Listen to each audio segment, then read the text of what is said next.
Se você tem Bíblia, anotações, caderninho de anotações, uma caneta, enfim, computador, onde você tiver, se você puder anotar algumas coisas que nós vamos compartilhar aqui, vai ser muito legal. Tá bom, gente? Que legal. Vamos orar, pessoal? Vamos orar para que a gente tenha a bênção de Deus sobre a nossa vida nesse dia, neste tema que é tão importante, que o Senhor nos ajude, nos capacite a entendermos algumas verdades importantes em relação a este tema relacionado à amargura. Pai, em nome de Jesus, te agradecemos e te louvamos pelo dia que o Senhor nos deu. Tua graça, teu favor tem estado constantemente sobre a nossa vida.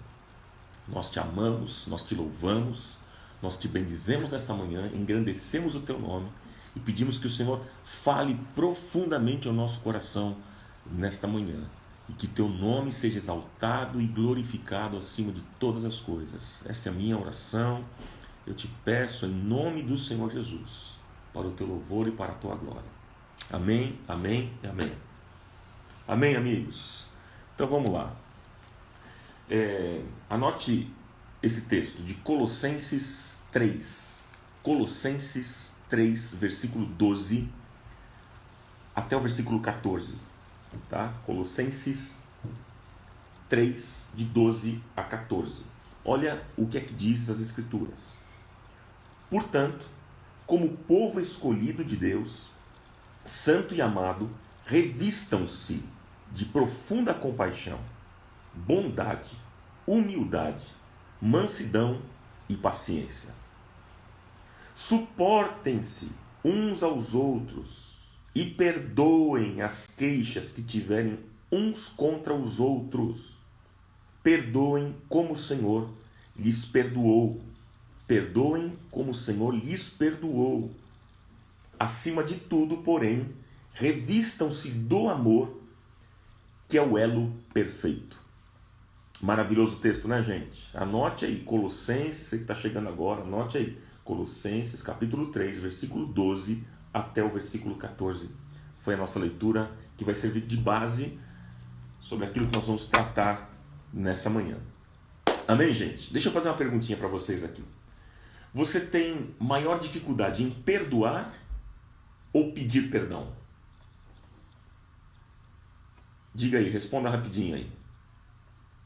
Eu vou repetir a pergunta. Você tem maior dificuldade em perdoar ou pedir perdão? Qual que é a sua maior dificuldade? Diga rapidinho. Diga assim, em perdoar ou então pedir perdão. Só para eu saber. Vamos lá. Perdoar. 3, 4, 5, 6. As pessoas têm maior dificuldade em perdoar do que pedir perdão. A maioria, né? Vou repetir, você tem maior dificuldade em perdoar ou pedir perdão? Alguém disse, pergunta difícil. Pois é. A Fabi Cedran, pedir perdão. Pois é, minha amiga. O Samuel, perdoar. Enfim. Os dois. Tem gente que tem dificuldade em perdoar e pedir perdão. É isso aí. Vamos ser sinceros aqui, gente. Aqui não tem problema. Todo mundo aqui é farinha do mesmo saco. Todo mundo igual. É isso aí. Vamos lá, gente. Então, tá bom. Deixa eu contar uma história para vocês. Vou contar uma historinha aqui para vocês. Há uma história que diz o seguinte. Havia 2 amigos que estavam andando pelo deserto. E num certo ponto da jornada, eles tiveram uma discussão. E aí um amigo deu um tapa na cara do outro. Aquele que foi agredido, ele ficou triste, ficou magoado. E sem dizer nada, ele escreveu na areia: hoje o meu melhor amigo me deu um tapa na face. E aí eles continuaram andando, caminhando, até que eles encontraram um oásis, onde eles decidiram dar um mergulho. Aquele que havia ganhado tapa, ele começou a se afogar. Aí o outro amigo chegou, mergulhou e salvou. E depois de recuperar o fôlego, ele escreveu na rocha: Hoje, meu melhor amigo salvou a minha vida. Veja, primeiro ele escreveu na areia. O meu melhor amigo me deu um tapa. E agora ele escreve na rocha. Hoje, meu melhor amigo salvou a minha vida. Aí o outro amigo ficou curioso. Ele não entendeu e ele perguntou: escuta, depois de feri-lo, você escreveu na areia e agora você escreve na rocha? Por quê? E aí o amigo disse: olha, quando alguém nos fere, nós deveríamos escrever na areia, onde o vento do perdão pode apagar.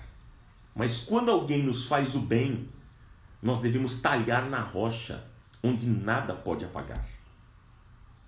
Pois é, amigos, interessante essa história.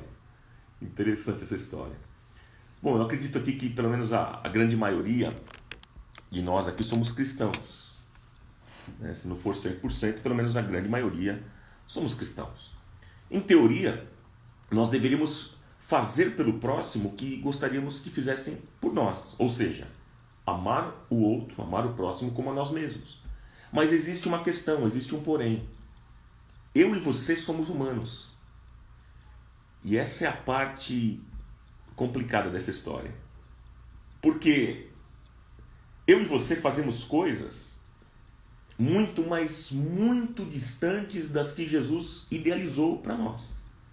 E uma delas é magoar pessoas. Muitas vezes, as pessoas que nós mais amamos são aquelas que nós mais magoamos. Não é verdade, gente? Vamos ser sinceros. E olha, explicar isso dentro da fé cristã, gente, é impossível, é inexplicável, mas é uma realidade. É uma realidade. Sejamos sinceros. Existem muitas pessoas feridas emocionalmente. Muitas pessoas que estão machucadas em virtude de relacionamentos quebrados. Por exemplo, maridos magoados com a sua mulher, mulheres feridas com seus maridos, os pais que estão com o relacionamento cortado com os filhos, filhos que já não falam mais com os pais, não conversam mais com os pais, amigos que caminhavam juntos, andavam juntos e hoje se tratam como inimigos. Pessoas que trabalhavam juntas, mas não se relacionam mais de uma maneira harmoniosa, nem mesmo se toleram. Pessoas que, olha só, pessoas que frequentam a mesma igreja, pessoas que frequentam a mesma igreja, mas nutrem e guardam mágoa no coração. Enfim, gente, pessoas que deveriam estar juntas, que deveriam caminhar juntas, mas estão cheias de mágoas, de feridas, de ressentimentos e não tratam. Olha, pelo dicionário, magoar é contristar, é entristecer. Magoar é ofender. Magoar, gente, a gente poderia dizer o seguinte: magoar é como pegar o coração de uma pessoa, sabe? E esmagá-lo entre os nossos dedos até que ele tenha sido transformado numa massa disforme, de dor, de lágrimas, de tristeza. E eu lamento informar a você, lamento te informar, eu e você fazemos isso com as pessoas. Eu e tu fazemos isso com as pessoas com uma frequência bem maior do que gostaríamos. Na maioria das vezes, sem a intenção de magoar, mas nós magoamos. Às vezes por palavras, atitudes, magoamos por decisões, omissões, ausências, coisas que escrevemos, magoamos as pessoas. Nós tomamos atitudes que achamos muitas vezes que vão resolver problemas ou até mesmo por não saber resolver de outro jeito, mas nós acabamos ferindo, machucando o outro. E ferir o outro é a coisa menos cristã que há. Tem nada a ver com a Bíblia, com o Evangelho, mas ferimos e machucamos. Na Bíblia isso aconteceu. A gente vê Pedro, por exemplo, no Novo Testamento. Pedro magoou Jesus. Ele foi egoísta. Para se livrar de sentir dor e sofrer, ele deu as costas e ele traiu a pessoa mais importante da sua vida. E a Bíblia, gente, a Bíblia nos fala de como é que Pedro se sentiu quando ele caiu em si e ele percebeu a besteira, a loucura que ele tinha feito. Porque a Bíblia diz que Pedro, ele saiu dali e chorou amargamente. Caiu a ficha para ele, do tamanho da besteira que ele fez com a pessoa que ele mais amava. Esse é exatamente o problema de magoar, meus amigos. é um ato que nunca vem acompanhado de dor só para quem foi magoado. Quem magoa, se realmente ama quem magoou, é tomado de um sentimento de dor profunda. Como é ruim quando a gente magoa alguém que a gente ama. Isso é possível? É possível. Você vai poder falar para mim, poxa, mas se você ama, como é que você magoa? Gente, nós somos seres humanos. E por vezes nós magoamos sem intenção. Às vezes intencionalmente. Até aquelas pessoas que nós amamos, sim. Porque nós somos humanos, nós somos finitos. Nosso coração é enganoso, gente. É enganoso. Meu coração é o seu coração, já dizia o profeta Jeremias. Quem o conhecerá? Só Deus que sonda e conhece o nosso coração e que é capaz de mudar as intenções de dentro da gente. Agora, amigos, magoar nunca é indolor. Magoar é amargo. Deixa um gosto de podre na boca. A Bíblia mesmo descreve algumas características que a mágoa provoca. Por exemplo, anote aí o Salmo 6. Salmo 6, versículo 7. O salmista diz assim: já os meus olhos estão consumidos pela mágoa e têm se envelhecido por causa de todos os meus inimigos. Veja só, os meus olhos, ele diz, estão consumidos pela mágoa. No livro de Jó, capítulo 17, versículo 7, diz: pelo que se escurecem de mágoa os meus olhos. Olha só, gente. Um disse que os olhos estão consumidos pela mágoa, e Jó aqui está dizendo que já se escureceram de mágoa os meus olhos, e já todos os meus membros são como a sombra. Então veja que, de acordo com esses dois versículos que a gente leu, mostra que mágoa escurece os olhos. A mágoa consome o olhar. E aí a gente vai para o Novo Testamento, né? Mateus capítulo 6, anote aí. Mateus 6, versículo 22. Um texto muito conhecido diz que a candeia do corpo são os olhos. De sorte que se os teus olhos forem bons, todo o teu corpo terá luz. Se porém os teus olhos forem maus, o teu corpo será tenebroso. Se portanto a luz que há em ti são trevas, quão grandes serão tais trevas? Ou seja, a mágoa rouba a luminosidade do teu corpo, do teu olhar, e te mergulha na escuridão, te mergulha nas trevas. Está dando para entender, gente? Muitos de nós deixamos que a amargura seja alimentada dentro da gente, dentro do nosso interior. Primeiro, acontece algum atrito no relacionamento. Depois, em vez de resolvermos o problema, resolvermos a questão, nós deixamos que a mágoa fique nos remoendo, vai nos corroendo por dentro, gente. Muitas vezes nós temos dificuldade em dar ou receber perdão. Portanto, o nosso exercício de hoje, para mim e para você, é aprender a arte do perdão. Você está disposto a isso? Está disposta a isso? Tem uma frase conhecida do Benjamin Franklin. Ele diz que 3 coisas mais difíceis no mundo são... 3 coisas ele aponta, mais difíceis. Primeiro, guardar um segredo. Segundo, aproveitar o tempo. Terceiro, perdoar uma ofensa. É o que ele disse. Benjamin Franklin, vou repetir.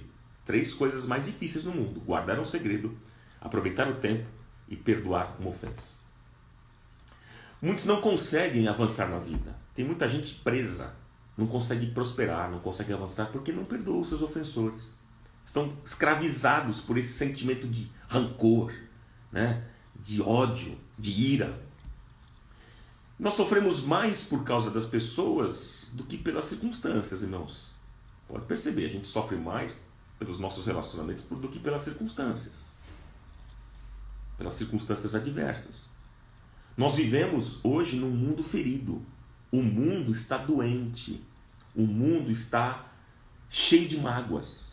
Por isso que a gente vê as reações das pessoas hoje em dia, né, de vingança, de intolerância. O que é isso?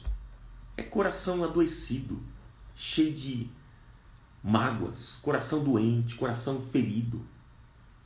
O pecado, olha, eu vou dizer para você que o pecado mais presente dentro da igreja, sabe qual é? É o pecado da mágoa. Porque Guardar ressentimentos, isso é pecado, irmãos. Vou repetir, o pecado mais presente dentro da igreja é o pecado da mágoa. Simples. Como é que eu sei disso? É só você observar o porquê na maioria dos casos as pessoas saem da igreja. Você já pensou nisso? Claro que tem gente que sai da igreja porque muda de país, muda de cidade, muda de bairro, né? Alguma situação específica, sei lá, vai fazer missões, né? Agora se tornou missão. Enfim, tem situações específicas. Mas eu tenho observado que na maioria dos casos, gente, as pessoas saem da igreja porque estão magoadas com alguma coisa. E vou dizer para vocês, às vezes não é coisa grande não, hein? Não é grandes problemas. Coisinha. Ah, o pastor não me cumprimentou. Ah, o meu líder não me ligou na hora que eu achei que ele deveria me ligar. Tem gente assim. Tem gente imatura dentro da igreja, pessoal. São infantis, são crianças. Precisam de leitinho ainda. Não conseguem comer alimento sólido, desculpa. Mas esses são os casos que a gente vê de pessoas quando saem da igreja, magoadas. E mesmo que sejam situações graves, grandes, as pessoas saem, elas não acertam, elas não dizem a verdade para a pessoa que deveria dizer. Simplesmente saem, abandonam, viram as costas. Não tratam o problema, e quando a gente não trata o problema, sabe o que acontece, meus irmãos? Quando a gente não trata o problema, é sinal de que nós precisamos ter uma real experiência com o Senhor. Tem muita gente que não nasceu de novo, não teve uma real experiência com Deus. Enfim, C.S. Lewis, o grande escritor renomado que vocês também conhecem, ele disse que é mais fácil falar sobre perdão do que perdoar. É verdade, né, gente? É mais fácil a gente falar do perdão do que perdoar. É mais fácil falar sobre perdão até ter alguém para perdoar. É muito fácil a gente falar, olha, você tem que perdoar, viu? Ó, te ofenderam, perdoe. É fácil na vida do outro, mas quando pega na gente, irmãos, é difícil. E olha, muitas pessoas hoje em dia elas estão marcadas pela infidelidade dos amigos, pelo abandono da família, por abuso sexual dos pais, pelo alcoolismo, pela violência dentro de casa, violência contra a mulher, violência contra as crianças. Tem gente muito marcada com isso, amargurada. Mas eu queria tratar com vocês de 3 aspectos importantes a respeito do perdão. 3 aspectos importantes. São 3 perguntas aqui que eu anotei para a gente pensar. 3 perguntas. A primeira pergunta que eu vou trabalhar com vocês é: quando o perdão não é perdão? Quando? É isso que nós vamos falar.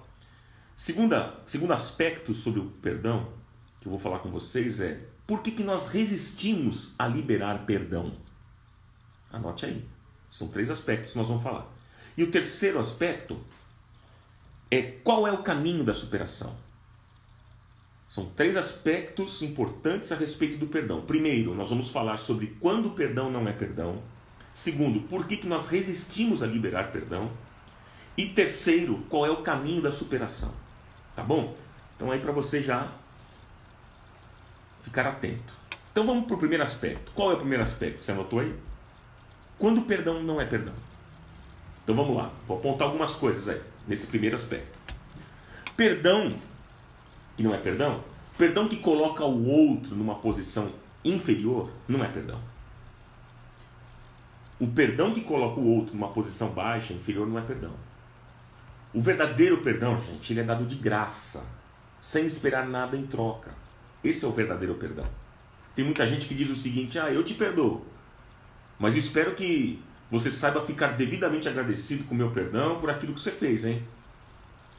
Fique muito feliz, levante as mãos para os céus e dê graças a Deus que eu te perdoei, hein? Não, isso é um falso perdão. Ou então, tem gente que diz assim, depois de tudo que eu te perdoei, você agora quer cobrar algo de mim? Gente, isso não é perdão. Isso não é perdão. O verdadeiro perdão jamais coloca o outro numa posição de dívida eterna. Vou repetir. O verdadeiro perdão jamais coloca o outro numa posição de dívida eterna. O perdão jamais se coloca em uma posição de superioridade, gente. Paulo diz Você conhece o texto, lá em Atos, capítulo 20. É melhor dar do que receber. Nós precisamos, irmãos, ir além e entendermos que devemos dar sem esperar receber algo em troca. Aquilo que Jesus disse, lá em Lucas 6, Jesus disse: façam o bem, sem esperar nada em troca, e será grande o vosso galardão. Olha que maravilhoso isso, gente. Façam o bem, sem esperar nada em troca, e grande será o vosso galardão. Ou seja, Deus vai nos recompensar, amigos, pela nossa atitude correta diante do problema. Mas a pergunta ainda é, né? Quando o perdão não é perdão? Outra coisa que eu quero apontar para vocês. Perdão não é perdão se não houve esquecimento, entre aspas. Eu vou explicar melhor. Vou explicar bem isso aqui para vocês.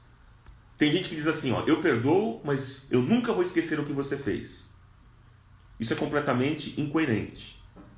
Quando vão acertar os problemas, sempre se lembram dos fatos, né? Do que aconteceu no passado, que já foram acertados, e ficam remoendo e se lembrando. E lembrando. Isso não é perdão, gente. Agora, por outro lado, vamos pensar aqui. O que é que significa esse esquecimento que eu me refiro? Muitos dizem que para perdoar nós precisamos esquecer.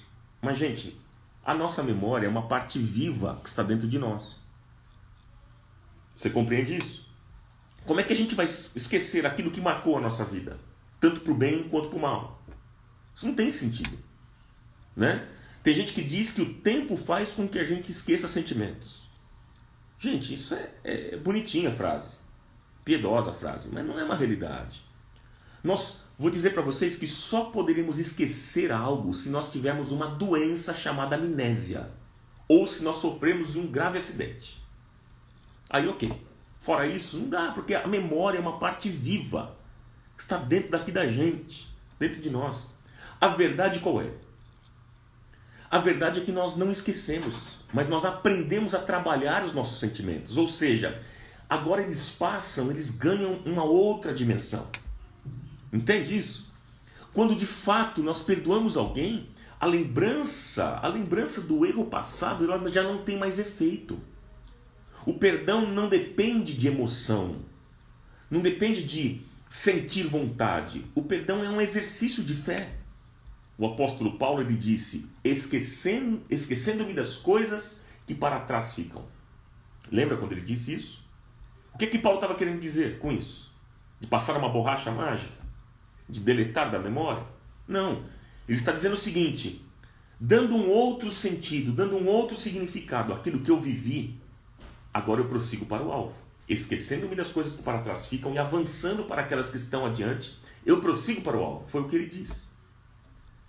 Então nós devemos dar um outro significado. Dando um outro significado àquilo que eu vivi no meu passado, agora eu avanço, eu vou para frente. Qual é o significado? Dando um outro significado. Qual é esse outro significado? É de sermos curados das nossas memórias. Seja curado das suas memórias. Mas vamos continuar ainda. A pergunta ainda é, quando o perdão não é perdão? Esse é o primeiro aspecto. Nós estamos no primeiro aspecto ainda, hein? Quando o perdão não é perdão? Perdão não é perdão se é dado apenas uma vez. Jesus disse que nós devemos perdoar aqueles que nos ofendem quantas vezes for necessário. Pedro uma vez perguntou para Jesus, lá em Mateus 18, Senhor, até quantas vezes meu irmão pecará contra mim e que eu lhe perdoe? Até 7 vezes? E Jesus disse, não te digo até 7 vezes, mas até 70 vezes 7. Quantas vezes for necessário. Amém? Vamos para o segundo aspecto? A pergunta do segundo aspecto é, por que nós resistimos? Por que nós resistimos a liberar perdão? Por quê? Vamos pontuar algumas coisas aqui. Primeiro, nós resistimos a liberar perdão porque nós pensamos que se perdoarmos, nos tornaremos saco de pancada. A gente tem essa ideia, não, se eu perdoar o outro, então agora eu vou virar aqui um saco de pancada, ele vai fazer isso o tempo todo. Não, você precisa entender que mesmo você perdoando, você pode sim exigir mudanças na vida do outro. Porque o perdão não significa abrir mão da nossa dignidade. Então você pode sim exigir, você perdoou, ok, mas você pode exigir mudanças na vida do outro.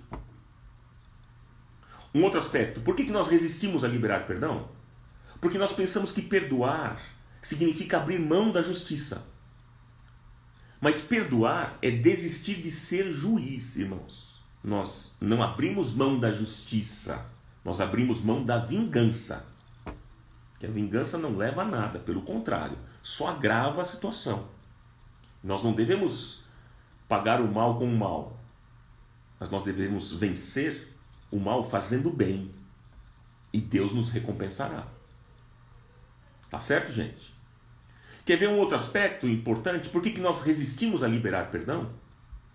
Porque nós pensamos que perdoar é abrir mão do amor próprio. Se eu perdoar, então quer dizer que eu não me amo. Não, eu me amo primeiro, não vou resistir o perdão, não aceito isso.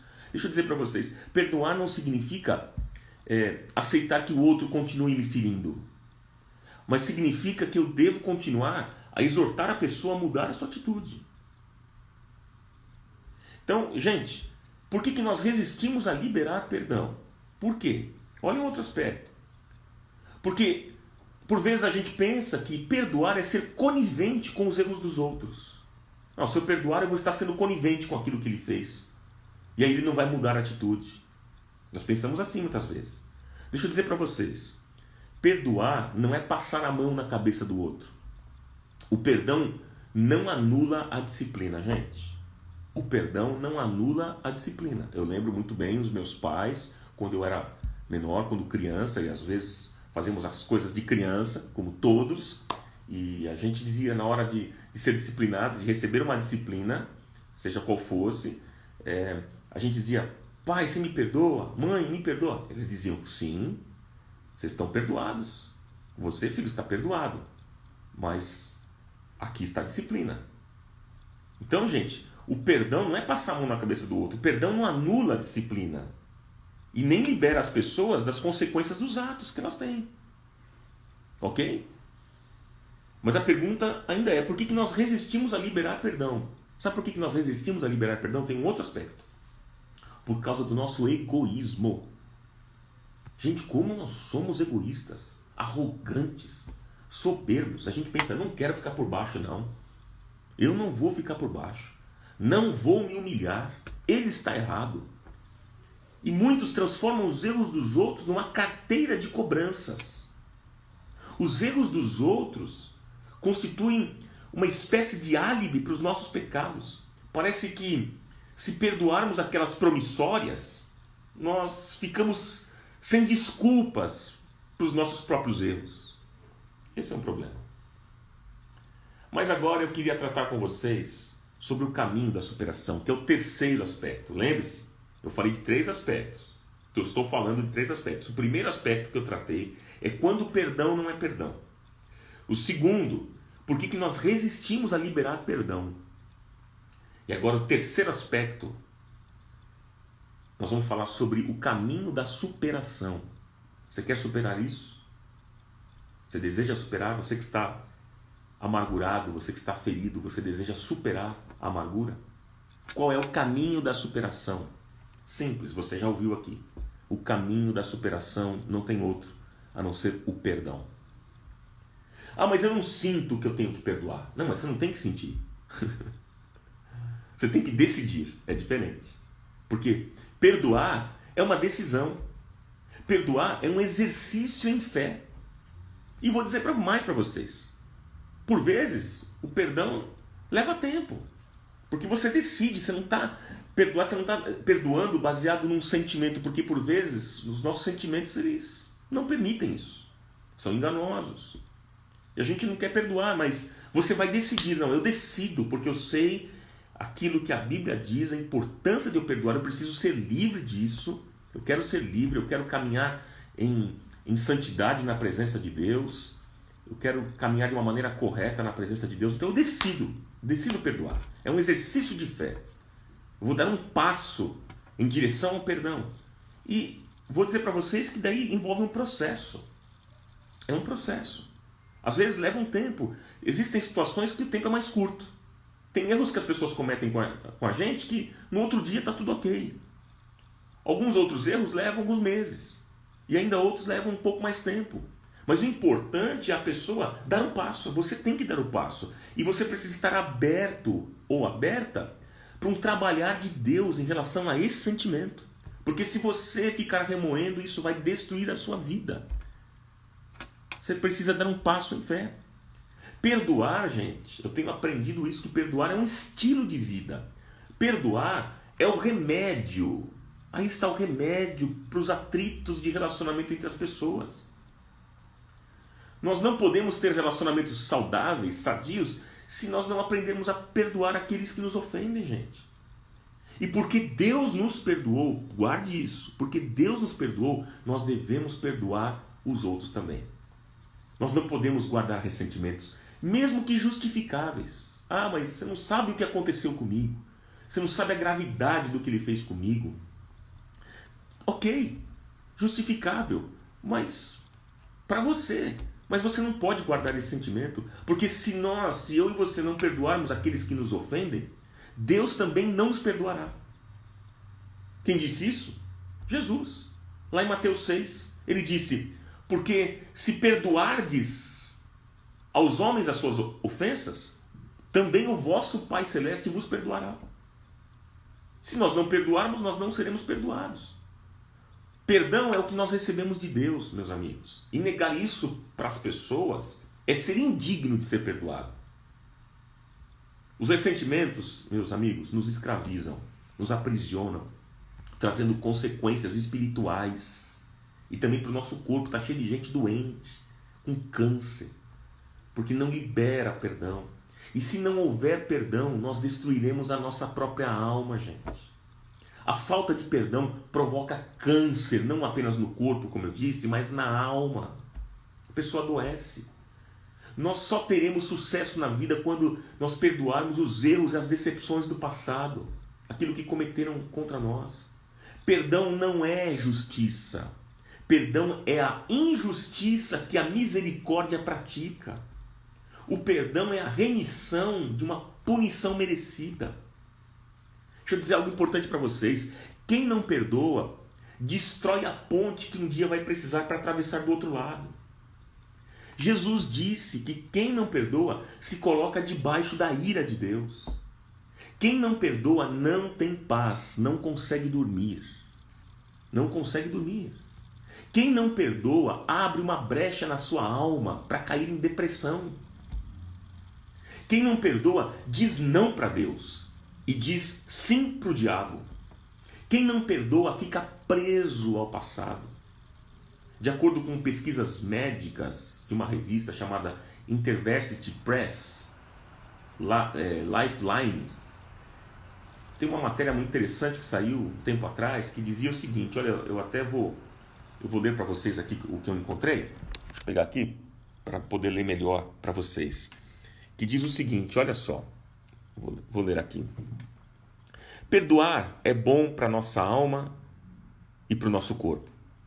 Pessoas que perdoam possuem um sistema imunológico mais eficiente, baixa pressão sanguínea, têm melhor saúde mental que aqueles que não perdoam, se sentem melhor fisicamente, possuem mais bom humor, poucos sintomas de ansiedade e depressão e conseguem manter relacionamentos mais longos e satisfatórios. Legal isso, né, gente? Muito legal. Vou voltar aqui. Eu queria concluir com vocês, diante disso, concluir com vocês esse pensamento e esta mensagem. Gente, o nosso dever não é ficar odiando quem fez o nosso passado ser o que foi. Não. Mas a nossa obrigação é fazer com que ele tenha um outro sentido, um outro significado. É curarmos a nossa cabeça das lembranças antigas e das pessoas que nos fizeram mal. Nós precisamos dessa cura. De repente você que está me assistindo agora, você precisa dessa cura. Se nós não tivermos essa postura, essa decisão, nós teremos raiva de tudo e de todos. E aí então nós nos tornaremos pessoas amargas, doentes, frias, azedas, intolerantes, difícil de conviver, pessoas cínicas em relação à vida. Como é difícil conviver com gente amargurada. Como é difícil. Não é verdade? Então, seja liberto disso hoje. Nós temos que enxergar o nosso passado, olhar e enxergar o nosso passado com outro olhar. E saber que tudo cooperou para sermos o que nós somos hoje. Não importa os erros que você cometeu, ou que cometeram com você. Não importa quantas falhas você cometeu. O importante é quem você é hoje.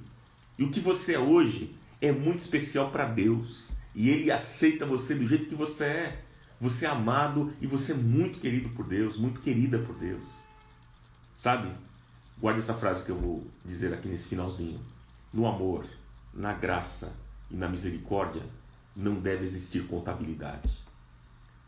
No amor, no perdão, na graça, na misericórdia não deve existir contabilidade. Tem uma frase que eu gostava de citar muito. Não sei quem escreveu, mas dizia assim: parecemos animais quando matamos. Parecemos animais quando matamos. Parecemos homens quando julgamos, mas parecemos Deus quando perdoamos. Parecemos animais quando matamos. Parecemos homens quando julgamos, mas parecemos Deus quando perdoamos. Pergunto para você, como é que estão os seus relacionamentos? Você está amargurado? Está difícil perdoar? Como é que estão os teus relacionamentos dentro de casa? Com o teu marido, com a tua esposa, com os teus filhos, com os teus pais? Como é que estão os relacionamentos com os teus amigos, com o teu patrão? Enfim, com os amigos da igreja, os membros da igreja? Como é que estão os teus relacionamentos? Deixa eu dizer para você, se liberarmos perdão, o milagre de cura e libertação vai acontecer na nossa vida. Se você hoje decidir, você pode ter certeza, dê um passo, tome uma decisão. O milagre de cura e libertação vai acontecer na sua vida. Em nome de Jesus. Amém, amigos? Eu quero orar.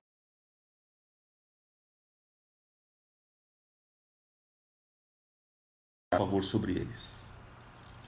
Que venha, Senhor, um refrigério, um tempo novo na vida dos meus irmãos. Que o teu favor, tua bondade esteja sobre cada um deles, Pai. Pessoas que estão guardando ressentimentos, pessoas que não conseguem perdoar, que hoje teu Espírito Santo toque este coração. Por favor, opere este milagre, Senhor, de cura e libertação na vida de pessoas que estão doentes, presas a ressentimentos. Em nome de Jesus eu oro, clamando ao Senhor. Eu sei que o Senhor vai fazer infinitamente mais daquilo que nós estamos pedindo, porque o Senhor é poderoso para realizar milagres. Nós cremos no teu nome, Senhor. Que haja cura, Senhor, para a alma. Que haja cura física no corpo, Senhor, de pessoas que estão marcadas por doenças, até mesmo que levaram essa doença, esse câncer, por momentos que viveram na sua vida de tristeza, não perdoaram e isso acarretou doenças físicas, Pai, que sejam curadas agora, em nome de Jesus. Libera a tua cura, Senhor. Libera a tua paz, tua graça e o teu favor. Que seja assim, em nome do Senhor Jesus. Eu abençoo os meus irmãos nessa manhã. Amém, amém e amém. Amém, amigos. Seja assim na vida de cada um de nós. Que o Senhor te dê um bom dia, que a graça e o favor dele esteja presente sobre a sua vida, em nome do Senhor Jesus.